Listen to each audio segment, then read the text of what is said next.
Eu vi a Sandra que havia à frente, depois de mim. I'm going to pray, so please stand up.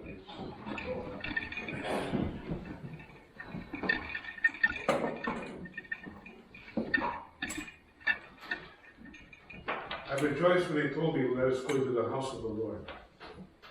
Regozijei-me quando me disseram, vamos à casa do Senhor. And it is a great privilege and an honor to be here today, to give you the praise that you deserve. É uma honra, meu Deus, estar aqui neste lugar hoje para te dar toda a honra e glória que tu mereces. Thank you for all the blessings that you have given to us through your Son, Jesus Christ. Obrigado por todas as bênçãos que tu nos deste através do teu Filho, Jesus Cristo. Thank you that He is our shepherd and our Savior. Obrigado porque Ele é o nosso pastor e o nosso Salvador. And thank you that He voluntarily left heaven and came to this world and became a man. E obrigado porque Ele voluntariamente deixou o céu e veio a este mundo para se fazer homem. He walked among us, did miracles, taught your word, and told us He is indeed our Savior. Ele caminhou no meio de nós, ensinou a tua palavra, fez milagres e nos disse que realmente Ele é o Salvador do mundo. He gave His life and paid the debt of our sins. Ele entregou a sua vida e pagou pelos nossos pecados. And then He resurrected from the dead and gave us the hope of eternal life. E depois ressuscitou dos mortos e nos deu a esperança da vida eterna. Oh, Heavenly Father, thank you that He told us, I will never leave you nor forsake you. E obrigado, Pai, pela promessa de que nunca nos deixarás nem nos desampararás. We commit to your care those among us who are sick, and we ask that you help each one of them. Entregamos ao teu cuidado aqueles no meio de nós que estão doentes e pedimos que sejas com eles. And comfort those who are saddened today for certain problems. E conforta aqueles que hoje por algum motivo estejam tristes, Senhor. We commit into your care the missionaries that you provide for their needs and protect them. Entregamos ao teu cuidado os nossos missionários, Senhor, providencia para as suas necessidades e protege-os, Pai. And encourage them and bless their ministry. E encoraja-os e abençoa os seus ministérios. And be with each member of this church in your hands. E sei com cada membro desta igreja, os colocamos nas tuas mãos. Help us to trust in you for all our lives. Ajuda-nos a confiar as nossas vidas em ti. In the name of Jesus we pray. Amen. Em nome de Jesus. Amém. Amém. Ainda de pé, vamos então cantar Firme Fundamento.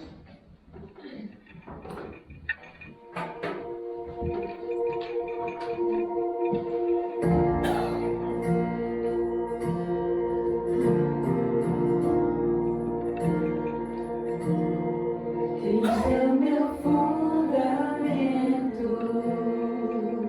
sobre a rocha eu quero estar, nele eu estarei seguro. Eu posso me alegrar, minha fé está em Cristo, nunca me desamparou, fiel em todo tempo, Ele nunca falhou, jamais, jamais.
pensar e estava-me a lembrar, quando eu cheguei a este país, e quase todos nós, porque somos todos imigrantes, com 2 malinhas, não é? E Deus nunca nos falhou, nunca nos faltou nada, não é? I was singing and I was thinking that most of us here are immigrants, so we're all in the same boat. When we arrived to Canada, what did we say? 1, 2 suitcases? And God never failed us. Never. And actually thinking back, I was just as happy with that luggage than I am today. God just blesses us. I mean, He's so good. Thank God for that. We're gonna sing Goodness of God.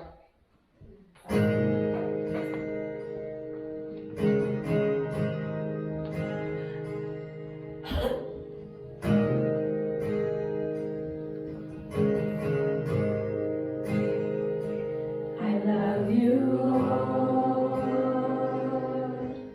Oh, your mercy never fails me. All my days I've been held in your hands. From the moment that I wake up until I lay my head, oh, I will sing of the goodness of God.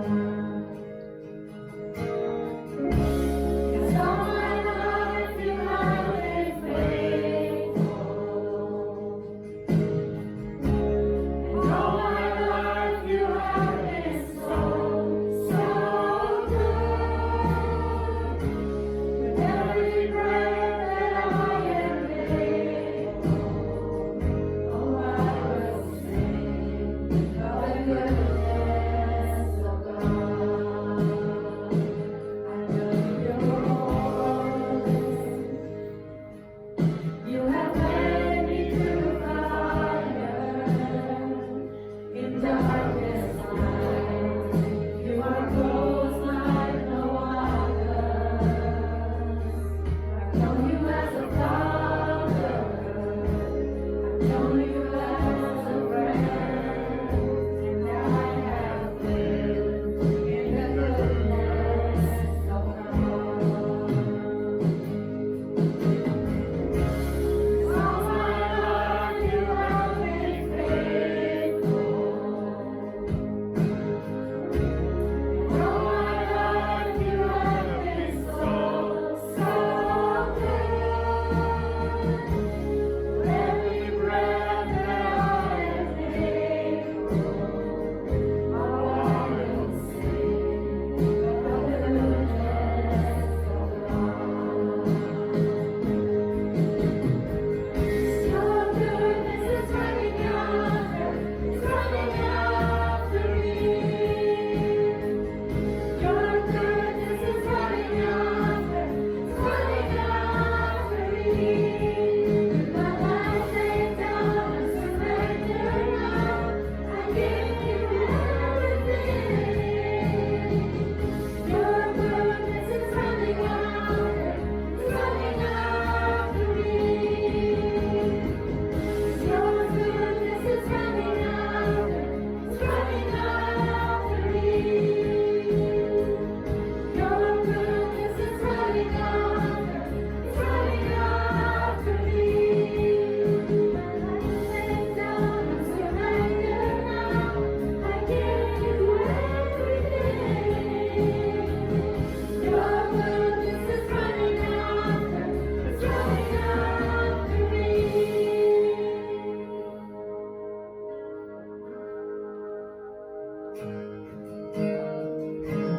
And all my life you have been faithful,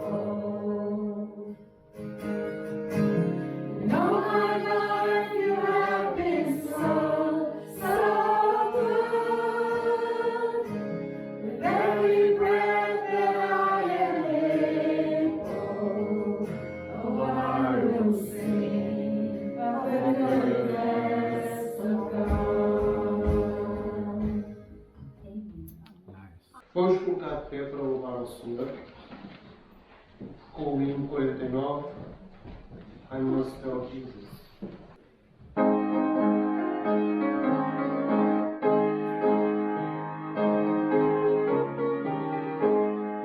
I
para a oferta.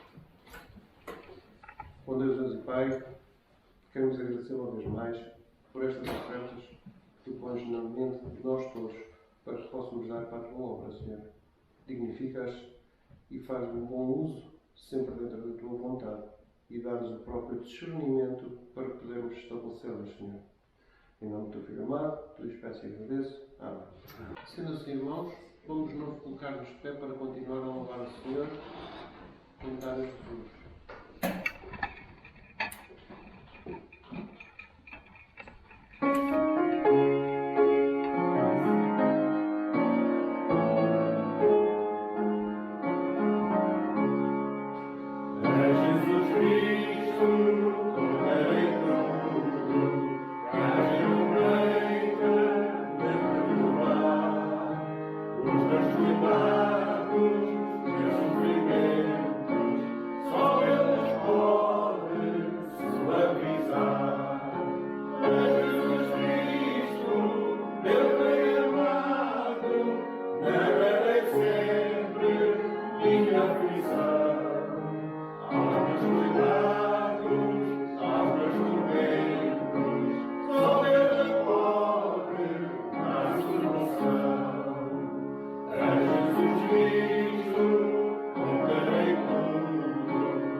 Vamos pedir então à Irmã Sofia para ler o Salmo 3, do 8, por favor, e depois o pastor vai-nos trazer a mensagem.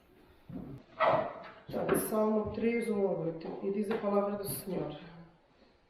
Senhor, como se têm multiplicado os meus adversários, muitos se levantam contra mim. Mas são os que dizem, em mim não há socorro para ele em Deus. Mas tu, Senhor, és um escudo ao redor de mim, a minha glória e aquele que exulta a minha cabeça. Com a minha voz clamo ao Senhor, e ele do seu santo monte me responde. Eu me deito e durmo, acordo, pois o Senhor me sustenta. Não tenho medo dos 10 milhares de pessoas que se puseram contra mim ao meu redor.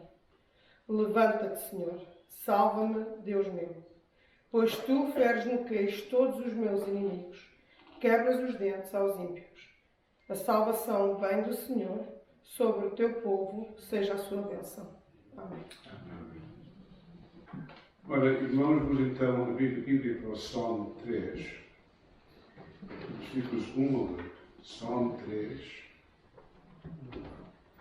e versículo 1 a 8.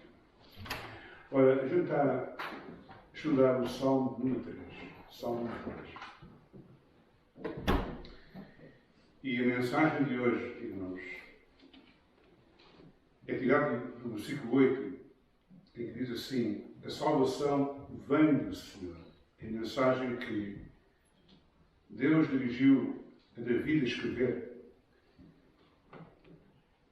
O Salmo 3 foi escrito pelo rei David, o qual descreveu uma experiência terrível da traição do seu filho, Absalão. Ele nunca pensou que o filho que ele amava tanto se levantasse contra ele. Mas isto aconteceu quando David já era velho. Aquele filho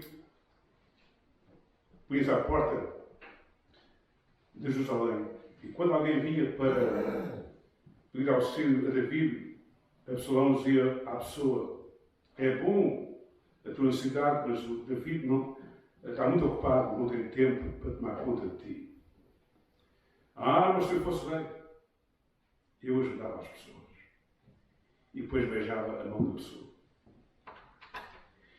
E com aqueles beijos e mentiras, por vários anos o homem tentou roubar o povo de pensar em David e pensar que Absalão, se fosse rei, seria um bom rei.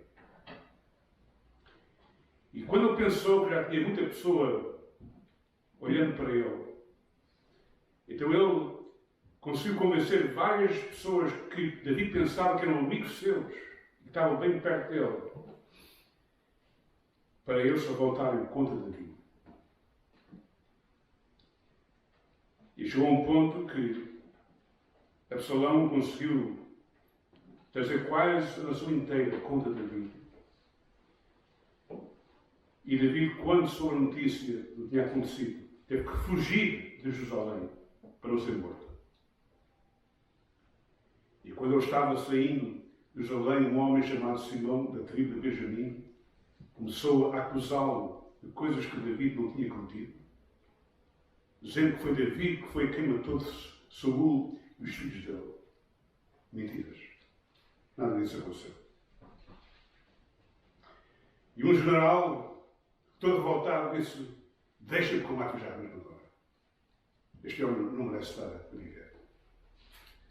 E David disse: tem calma, Deus vai tomar conta dele. E não matou. E David fugiu. O peso, a angústia e as pessoas que o odiavam disseram: esta vez tu não vais escapar. Escapaste muitas vezes no passado, esta vez não. A nação está contra ti. Os jornais estão contra ti.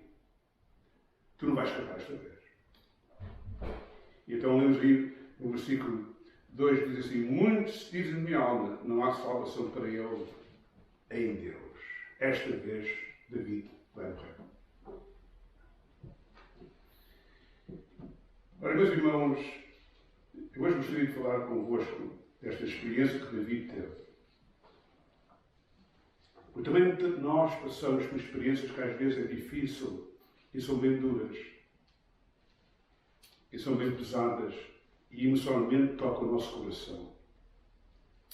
E o inimigo até usa essas experiências para tentar a nós.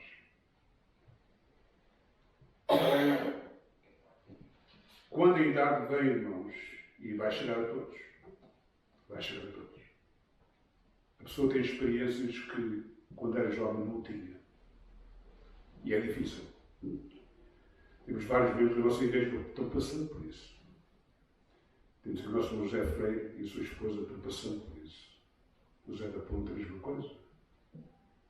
Daniel Silva, António Rodrigues, a Lucília Duarte, a Maria Rodrigues,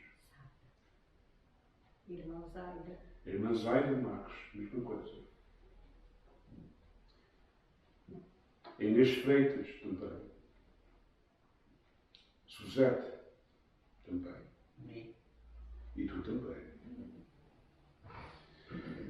E está claro, quando a idade vem, é difícil. É difícil. O nosso país está passando por problemas bem sérios. como os irmãos sabem. Muitos estão cheios de medo. Esses tarifas que esse Donald Trump está levantando contra o Canadá está trazendo problemas sérios. Se ele continua com esta afronta, irmãos, o nosso país aqui no Canadá vai passar por situações bem sérias. Da parte financeira, pessoas vão perder trabalhos, fábricas vão fechar. Não vai ser fácil. E as pessoas estão cheias de medo. Estão cheias de medo.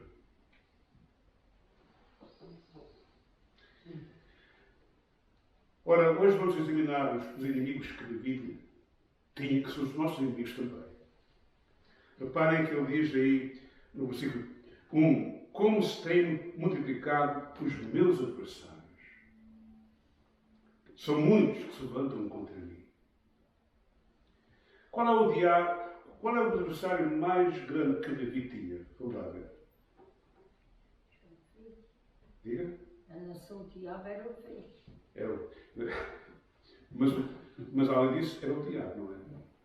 O diabo foi o grande inimigo de David, ele odiava David. E ele odeia todo o cristão. Pode ter certeza. Nós sabemos como David caiu, tentado pelo diabo. Foi uma queda que todos nós conhecemos bem.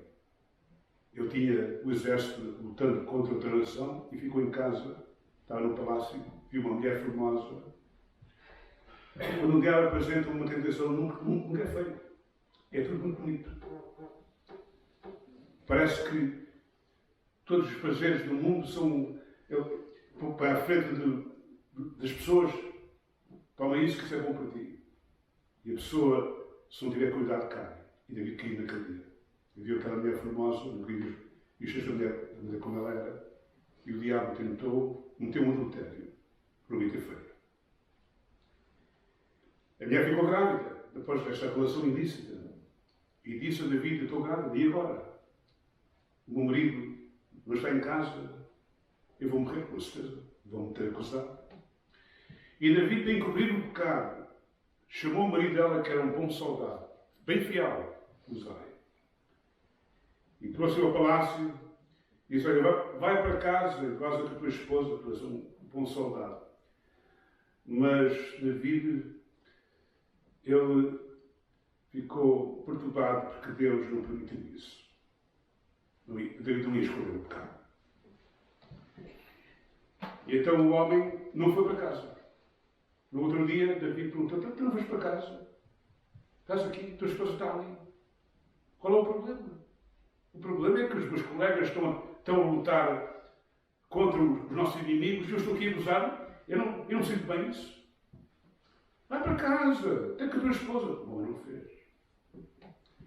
Bem, David disse, e agora o que é que eu vou fazer com este homem? Tenho um problema sério. E então escreveu uma carta, irmãos. Escreveu uma carta, vejam lá como o diabo tentou. Escreveu uma carta, selou a carta, está lá escrito ao general, o Joab também não era um bom homem também. E ele escreveu na carta, olha, põe Uzai à frente da batalha e diz os soldados para recuarem para trás. E o homem, o general fez isso, o homem morreu. O homem morreu. E então, quando o homem morreu, David tomou então ela, ficou em sua casa e teve aquele filho, que nós sabemos. Mas Deus não gostou nada daquilo. A Bíblia diz que David teve outros erros que ele fez, meus irmãos, mas este, Deus disse, não, este, tu vais pagar. Tu fizeste, não permite isto. Um homem como tu, para ser um exemplo da nação, fazer uma coisa dessas, tu não vais capaz. E sabe que David ficou atormentado por vários anos. Não conseguia dormir a pensar no pecado que tinha cometido. Matou um homem inocente, que ele sabia que era inocente. Cometeu um adultério, roubou a esposa dele.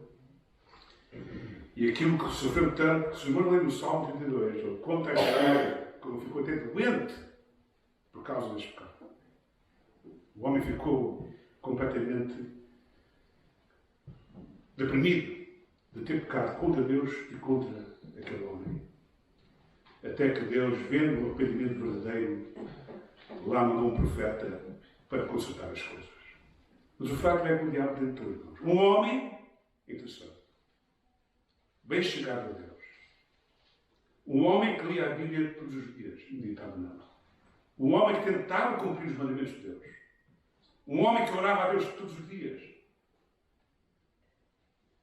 E o diabo conseguiu tentar este homem. Isto é um exemplo para nós. Tenha cuidado. Ninguém diga que é forte, porque nós não somos fortes. Pois nós somos fracos e podemos cair. O apóstolo Pedro disse: vigiai e orai que o diabo, vosso adversário, ande de redor buscando em quem possa trabalhar. E Jesus avisou: vigiai e orai para que não entreis em tentação. Sabe que o diabo tentou o Senhor Jesus Cristo? Tantas vezes. Tentou matá-lo quando nasceu, o rei Herodes queria matá-lo. Mas sabe a história. Foi tentado pelo próprio apóstolo Pedro. Quando Jesus fez a pergunta: então quem diz os homens que eu sou? E sinceramente, um diz que tu és o profeta Elias que veio cá, outro diz que tu és o Batista que ressuscitou.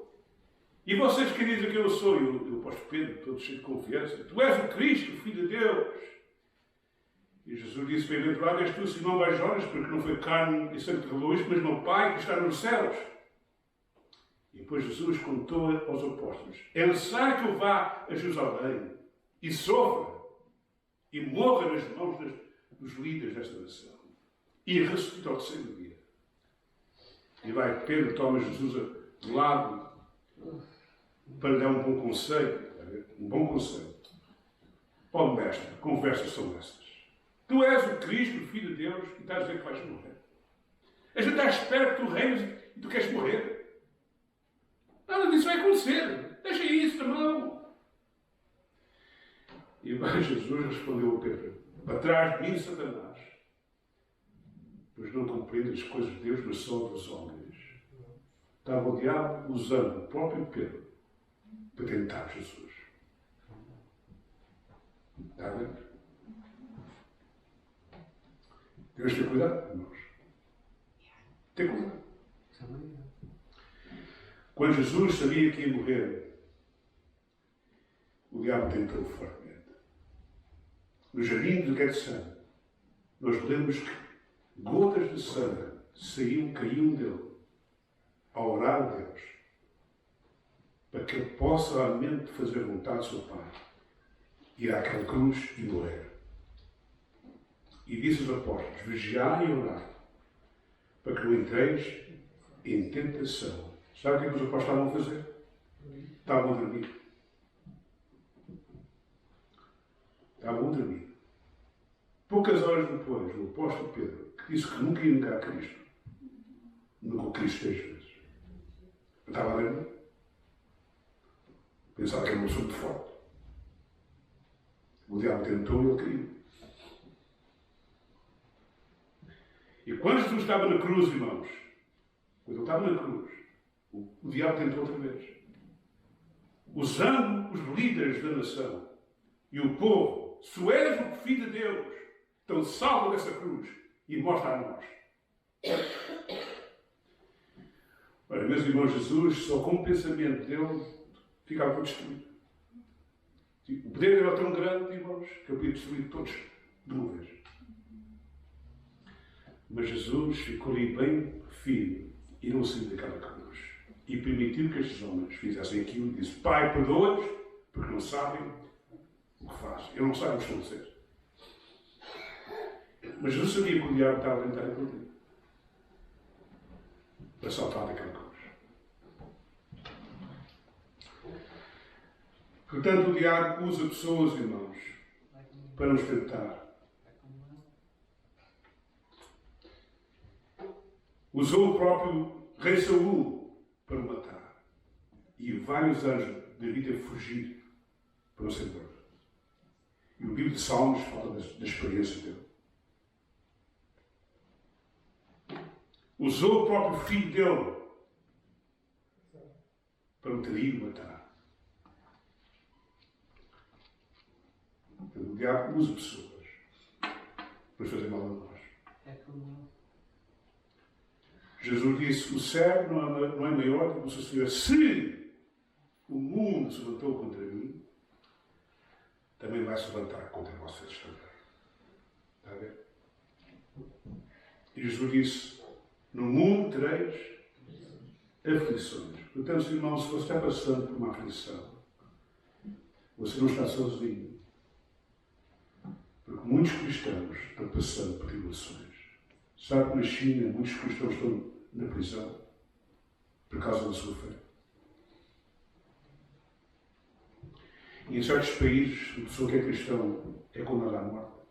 E neste país, meus irmãos, o cristão está sendo perseguido também. Se você quer seguir a palavra de Deus, a própria lei do governo vai contra si. A própria lei do governo vai contra si. Já avisei a minha esposa um dia,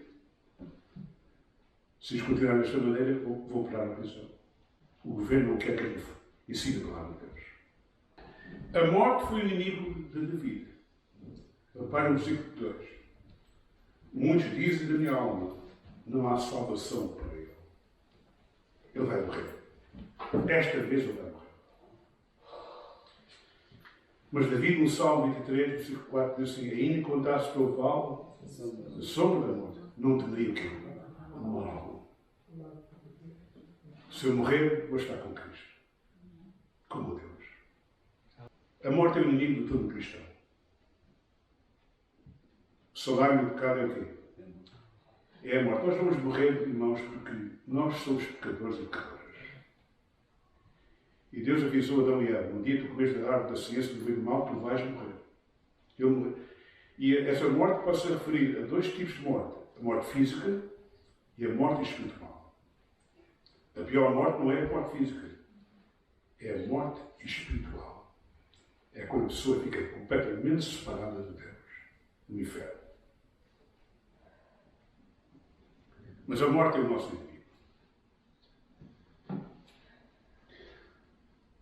Nunca pensei que já tivesse chegado a esta idade. O meu pai tem 97, e então um jovem está ali. E eu tenho 70. Olho para trás, como é que o tempo se foi? Um instante. Um instante, já tenho 70. É como eu, É como tu, pois. 50 anos. Nunca me esqueço da nossa irmã, que era linda. Um dia estava aqui a pregar na igreja, era a mãe da Leonete, e eu estava pregando como nós devemos estar confiados em Deus, porque quando a morte vier, vamos para Deus. Ela disse: depois de tomar tudo isso, eu não dou, mas eu tenho mais 5 anos de vida. Ela já fez o seu capital. Eu disse: olha, irmã, pode até 10 se quiser. Se Deus permitir, tenho mais 10. E sabe que ela foi parar uma casa dos velhinhos e ela, o ouvido dela já não ouvia bem, já não podia andar. E nunca me esqueço ela dizer para mim: pastor de parte, o que é que eu estou aqui a fazer? Porquê é que Deus não me leva? Eu calei, não disse nada. Podia ter dito, mas há 5 anos atrás você tinha dito que... Eu compreendo, mas eu tenho visitado as casas dos velhinhos e sei o que é realmente ser velho. Não é fácil. A natureza pecadora que nós temos, irmãos, é o nosso inimigo. É o nosso inimigo que nós temos. E o apóstolo Paulo fala disso em Romanos capítulo 7. Eu falo da experiência que ele propriamente tinha, querendo servir a Deus, e ver que às vezes a sua natureza pecadora, ele falhava. Ele fala disso. E todos nós temos isso. Nós herdámos uma herança de Adão e Eva, que é a natureza pecadora. Mesmo depois de sermos cristãos, essa natureza pecadora não se vai embora, irmãos. Ela está connosco. E se nós não tivermos cuidado, falhamos outra vez. Falhamos outra vez. Mas vamos ver a maneira como David enfrentou os inimigos que ele tinha, que acho isto muito importante, que é a maneira como nós devemos enfrentar os nossos inimigos. Reparem bem o que lemos no Salmo 3 e versículo 3. Mas tu, Senhor, é um escudo para mim, a minha glória e o que exalta a minha cabeça. Vemos aqui um homem que, no meio das dificuldades, em que todos pensavam, esta vez, David, tu não vais escapar, tu vais morrer. Este homem virou-se e escreveu: mas tu, Senhor, embora me dizem isso, que vou morrer, és um escudo para mim, a minha glória que exalta a minha cabeça. E depois reparem o que escreveu no versículo 6. Não tenho medo de 10 milhares de pessoas que se puserem contra mim ao meu redor. A nação quase inteira estava contra ele. E ele confiou em Deus e disse: eu não tenho medo de 10 milhares de pessoas que se levantaram contra mim. Os irmãos sabem que, quando lemos a história do rei David, eu gosto de ler a história dele porque vejo ali um homem de fé, um homem confiado em Deus. Ele foi forçado a lutar contra exércitos que eram muito maiores do que os exércitos que ele tinha. Várias pessoas se juntaram até a lutar contra ele. E a Bíblia diz que Deus o ajudou e deu-lhe a vitória. A guerra naquele tempo não é como agora. O presidente fica em casa, no escritório, e manda os soldados ir lá. Naquele tempo não era assim. O rei estava mesmo à frente da batalha.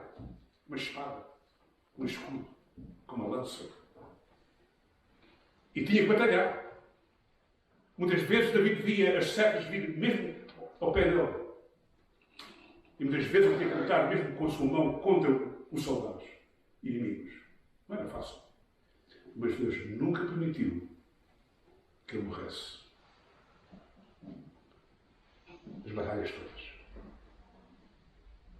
E era aqui escreve quando diziam: esta vez não vais escapar.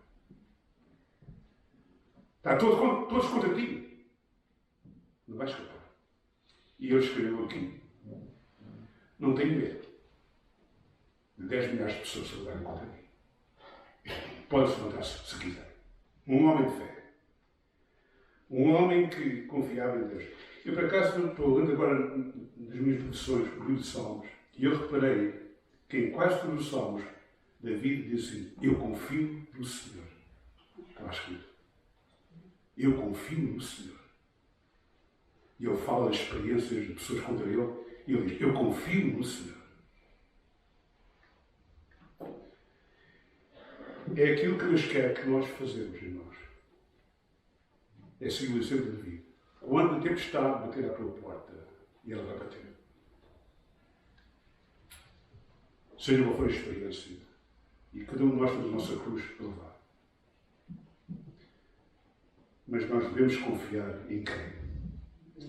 Em Deus. Confia no Senhor. A segunda coisa que David fez, ele orou a Deus, irmãos. Reparem no versículo 4. Com a minha voz, clamei a quem? Ao Senhor. O homem, no meio daquilo tudo, daquela tribulação enorme, um filho se levantou contra ele, uma nação se levantou, ele defendeu aquela nação tantas vezes, arriscou a sua vida para ajudar a sua nação, levantaram-se contra ele, sem causa, sem uma causa. Ele orou a Deus: meu Deus, ajuda-me, tu és a minha salvação. Minha confiança não está em mim, está em ti. Ajuda-me. E quando a doença bater à sua porta, querido irmão, lembre-se de uma coisa: Deus está em controle. E você põe a sua confiança, não é nos doutores, põe a sua confiança em Deus. Eu gosto dos doutores. Temos já ajudado muitas vezes. Confio no Senhor, mas estou a ajudar. Tive uma operação que abriram nesta parte aqui. E as minhas tripas gordas estavam infectadas. Tiraram para fora parte da tripa. Porque não esqueço que o doutor, quando estava mesmo já para levar a injeção para ficar a adormecer: há algum problema, Sr. Duarte? Não há nenhum problema, doutor. Deus está consigo, Deus está comigo. O homem deu para mim, assim seja. E lá me operou, irmãos. Minha esposa teve a sua operação. Eu tive aquele desastre nos relação e quase que morri. Deus esteve comigo. Me ajudou. Oremos a Deus, irmãos. Quando você tiver motivação, não tem medo. Ora a Deus. E aconselho, se você precisa de um doutor, vá com o doutor. Ele vai ajudar você. Deus vai usar esse homem para ajudar você. Vá ter com ele. Ele orou a Deus. E os cristãos também devem orar a Deus. Porque nós não somos fortes, somos fracos. Lembra-se que Jesus orou muito a Deus para fazer vontade do seu Pai. E vemos que David pôs tudo nas mãos de Deus, irmãos. Pôs tudo nas mãos de Deus. Reparem no versículo 5. Eu me deitei e dormi e acordei porque o Senhor me sustentou. Aqui estava um homem com uma tempestade tão forte que veio para a sua vida. Todos contra ele. O próprio filho dele contra ele. Pessoas amigas que eu pensava que eram amigos dele que estavam contra ele. E o homem confiou em Deus, orou a Deus, teve fé. E Deus lhe deu um descanso formidável. Dormiu um sono bem fundo. Porque sabia que Deus ia tomar conta disto tudo. E é isso que Deus quer que a gente faça. Tenha fé, confie em Deus. Entregue os seus problemas nas mãos de Deus. Entregue os seus filhos nas mãos de Deus. Não ande preocupado. Entregue o seu futuro nas mãos de Deus. Deus vai tomar conta do assunto. Entregue a sua saúde nas mãos de Deus. Entregue a sua velhice nas mãos de Deus. E agora já não posso fazer o que fazia antigamente. Antigamente, quando era novo, trabalhava de manhã até à noite e tinha uma força enorme. Agora não. A força já não é o que é. Já não é o que é. A idade já chegou. E eu sei que daqui para diante as coisas já não vão ser como era antigamente. Faz parte da idade. Põe isso nas mãos de Deus. Não ande preocupado. Não ande preocupado. Põe isso nas mãos de Deus.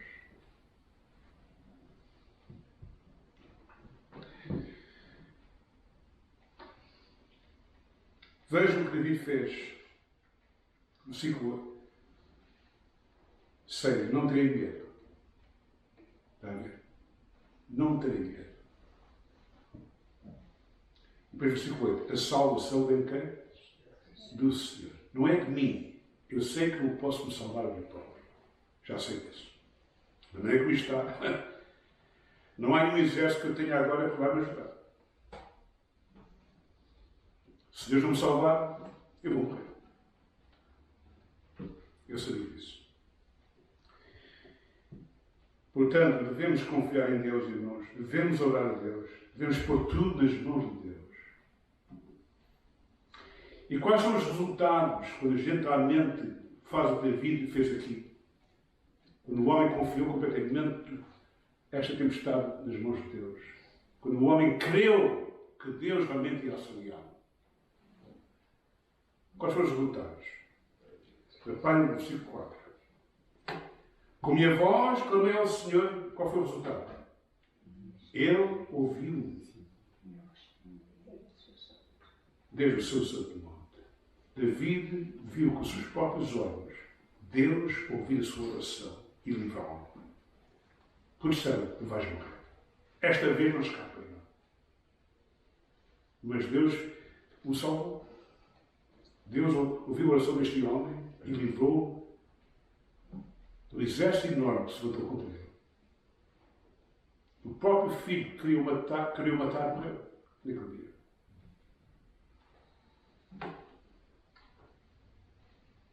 E aqueles que queriam fazer mal, tiveram medo dele depois. Simão, que tinha acusado David de coisas, pensou que David tinha vencido e voltar para trás. A vida com ele, olha, desculpa, perdoa. O que eu disse a ti. Eu estava errado. E o outro general disse: deixa-me já matar o mesmo agora. Ele merece a morte já. E David disse: deixa estar. Deus vai tomar conta do assunto. Eu perdoou. Vais perdoar.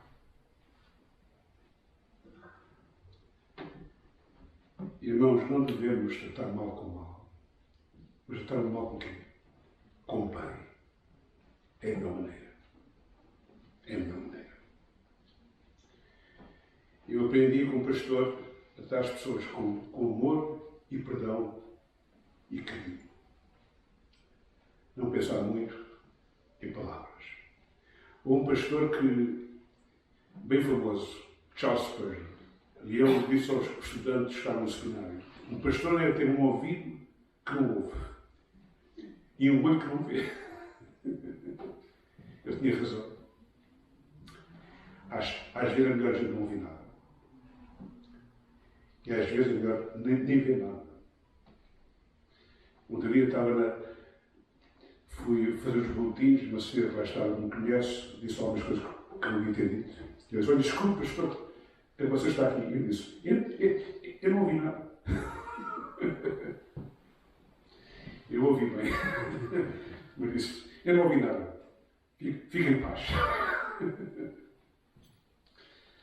Devemos, meus irmãos, buscar amor, perdão e recomeçar o mal com o bem. É a melhor maneira. Além de Deus ter ouvido a oração, Deus deu um descanso na vida de David. O que lemos aqui no versículo 5. Eu deitei e dormi e acordei. E é aquilo que acontece quando nós confiamos completamente em Deus. Deus dá um descanso a nós e dá paz. Em Isaías, capítulo 26, versículo 3 a 4, diz assim: tu conservarás em paz aquele cuja mente está firme em ti. Está a ver? Confiar eternamente no Senhor, que é uma rocha eterna. Está a ver? Confia em Deus. Põe até tudo nos seus dedos. E você vai ver que você vai ter paz no seu coração. Vai ter força para poder enfrentar o problema que você está passando. Sabe a coisa que aconteceu? David não teve medo. Repare no versículo 6. Não terei medo de 10 milhares de pessoas que lutarem contra mim. Não terei medo. O medo vem de quem, irmãos? Vem de quem? Do diabo. Do diabo. Está a ver? O diabo quer que a gente tenha medo. E tenta a gente ter medo. E nós devemos citar a palavra de Deus, em que o Senhor Jesus, em que Deus diz assim: não tenhas medo, porque eu estou aqui. Eu estou contigo. Não tenhas medo. Isaías capítulo 41, versículo 10. Não tenhas medo, eu estou contigo. Ainda que andasse pelo vale sobre a morte, não temeria mal algum. Porquê? Porque tu estás comigo.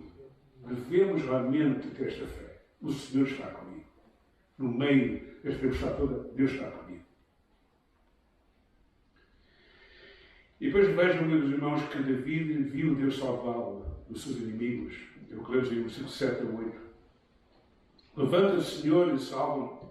Deus meu, pois feriste a todos os meus inimigos nos queixos, quebraste os dentes aos ímpios. A salvação vem de quem? Vem do Senhor. E David viu isto muitas vezes. Naquela experiência, quando ele já era velho, ele viu Deus levantar-se e salvá-lo. Portanto, se você já tem a sua idade, não tenha medo, porque Deus ajudou David, vai ajudar você. David já era um homem velho. Quando escreveu isto, era já um homem velho.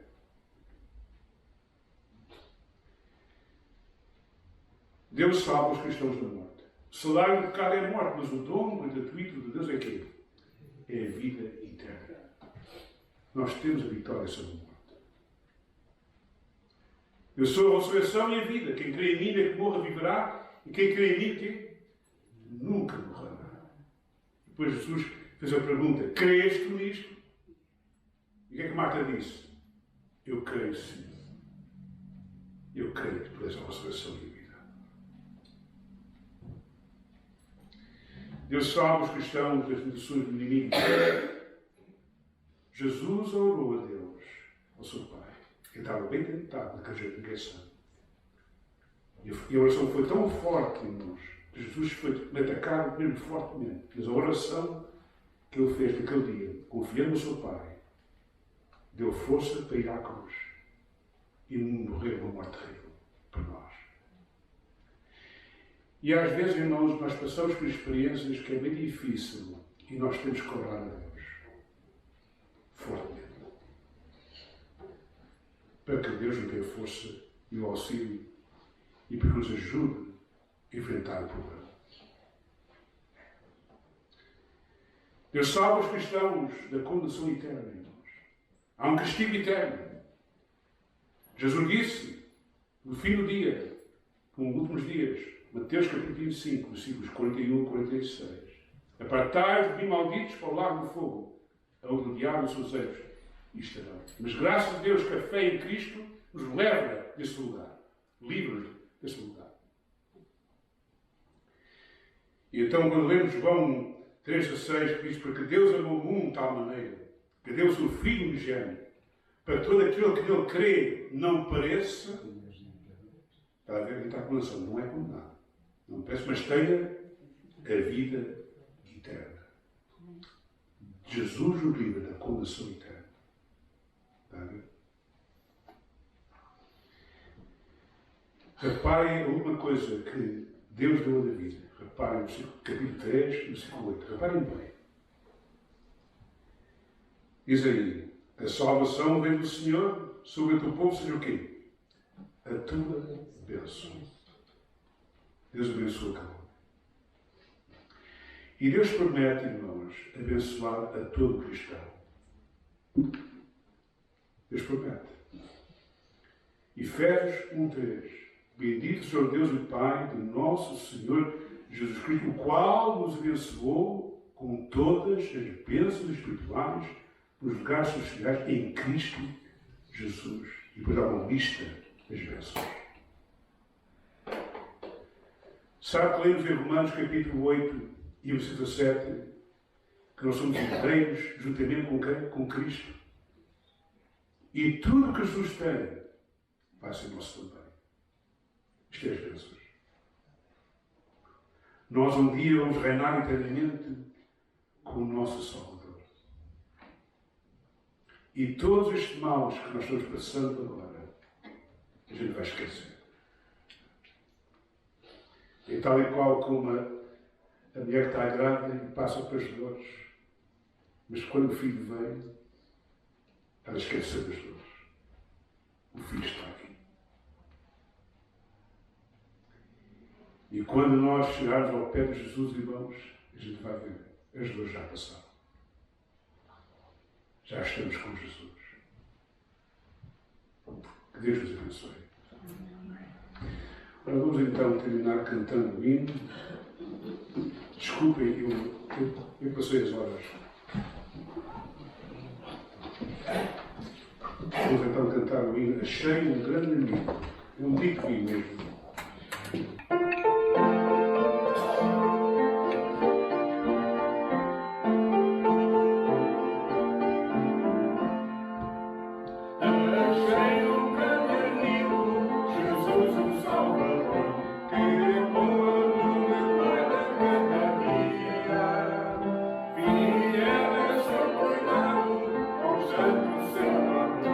E sem limite a sua simpatia.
nós vamos então ler a Bíblia em 1 Coríntios capítulo 11, e começando no versículo 23, we're going to read God's word. 1 Corinthians chapter 11 and verses 23. And I'm going to ask two deacons to give out the elements. I'm going to ask o nosso irmão Manuel Leite e o Mário Mendes para dar os elementos já às pessoas. Coríntios capítulo 11 e versículos 23. Porque eu recebi do Senhor também ensinei que o Senhor Jesus, na noite em que foi traído, tomou o pão. E tendo dado graças, partiu e disse: tomai e comei. Isto é o meu corpo que é partido por vós. Fazei isto em memória de mim. Semelhantemente também depois de cear, com o cálice, dizendo: este cálice é o novo testamento no meu sangue. Fazei isto todas as vezes que beberdes em memória de mim. E todas as vezes que comeres este pão e beberes este cálice, anunciais a morte do Senhor até que venha.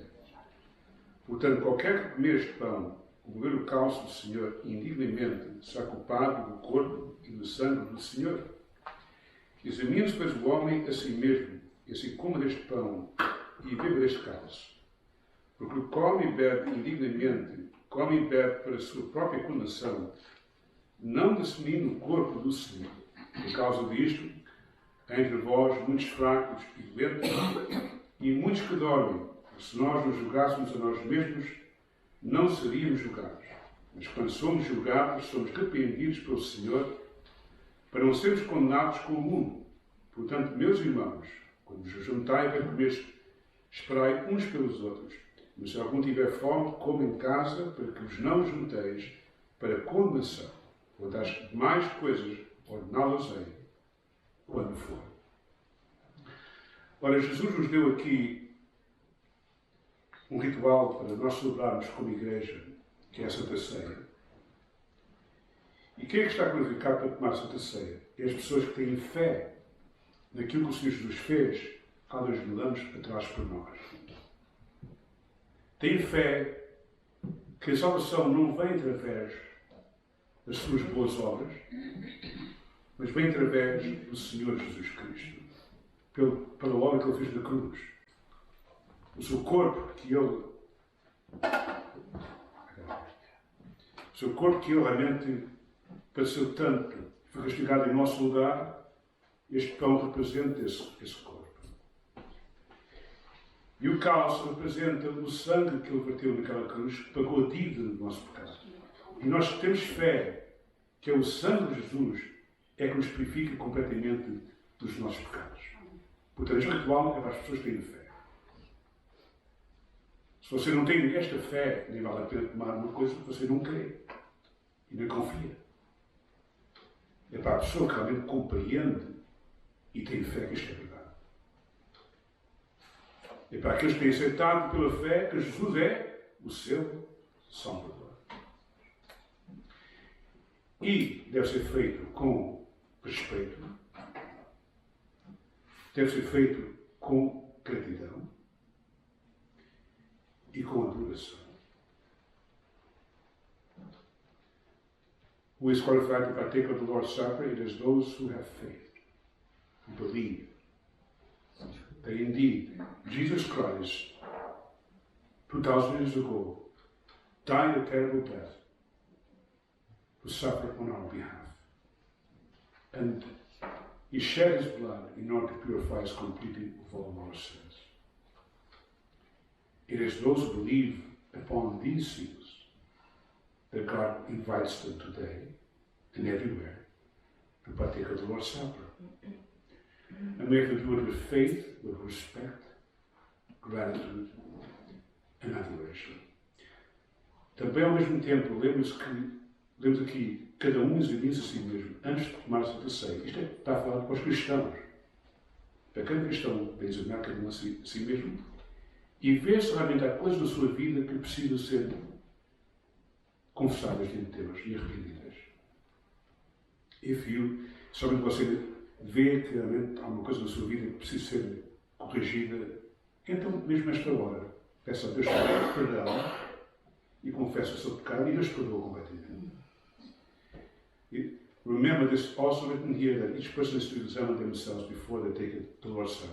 If there's anything in your life that you know God is not happy with, not pleased with it, it's time for you to actually take time to repent and confess. And tell God, I'm sorry. And God will forgive you. E you can partake. Ora, tendo isto agora, vou pedir então ao nosso irmão Luís Azevedo para pedir a bênção sobre o pão.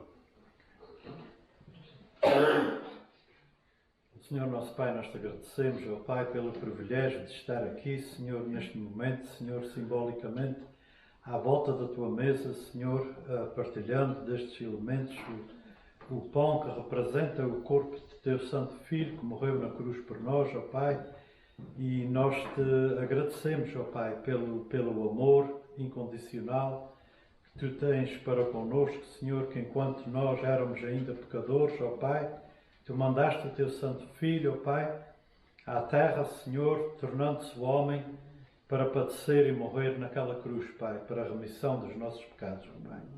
Obrigado, ó Pai, por esse acto, e nós somos eternamente gratos, ó Pai. Como já foi dito, nós precisamos de mostrar neste momento muita gratidão por tudo o que Tu fizeste por nós, ó Pai. Continua-nos abençoando aqui hoje, Senhor, ao partilhar aqui à volta da Tua mesa, Senhor. E é no nome do Teu Santo Filho que eu te agradeço. Amém. Amém. Portanto, eu digo as duas línguas para que nós podemos tomar. O Senhor Jesus então tomou o pão e disse: Este pão é o meu corpo que é partido por vós. Fazei isto em memória de mim. Our Lord Jesus Christ took the bread and said, This bread is my body, which is broken for you. Do this in remembrance of me. That's all take.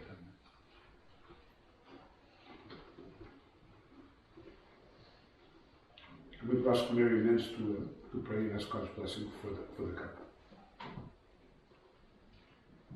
Heavenly Father, we again thank You for the privilege to be in Your house today to partake in the Lord's Supper. But more importantly, we thank You for the ultimate sacrifice of sending Your Son, Jesus Christ, to die on the cross for our sins. We ask, Heavenly Father, that You bless this cup. We're forever grateful for everything You've done and continue to do in our lives. And we also ask, Heavenly Father, at this time, if there's anyone here who is yet to know You, to truly know what You've done for them and what You can do for them and how You can transform their lives, because His blood will wash away all our sins. We ask that You open their hearts, their minds, so they can learn more about You, accept You, and understand what this means. All this we ask, Heavenly Father, in Your precious name. Amen. Amen. Portanto, o Senhor Jesus Cristo, depois, tomou o cálice e disse: Este cálice é o novo testamento do meu sangue. Fazei isto em memória de mim. Our Lord Jesus Christ took the cup and said, This cup is the New Testament in my blood. Do this in remembrance of me.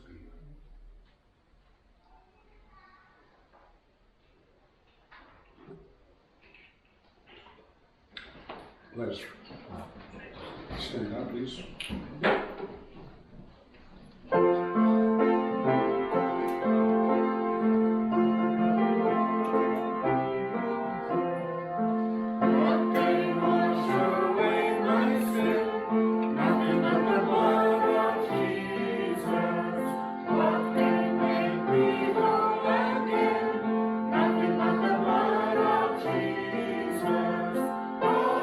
Precious is the throne.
we have here, you friend with us, and what is your name, sir? My name is Dixon.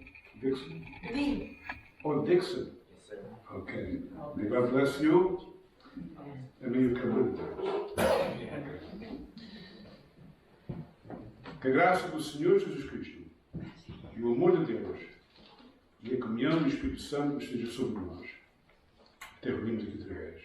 May the grace of our Lord Jesus Christ, and the love of God, and the communion of the Holy Spirit be upon us till we meet again.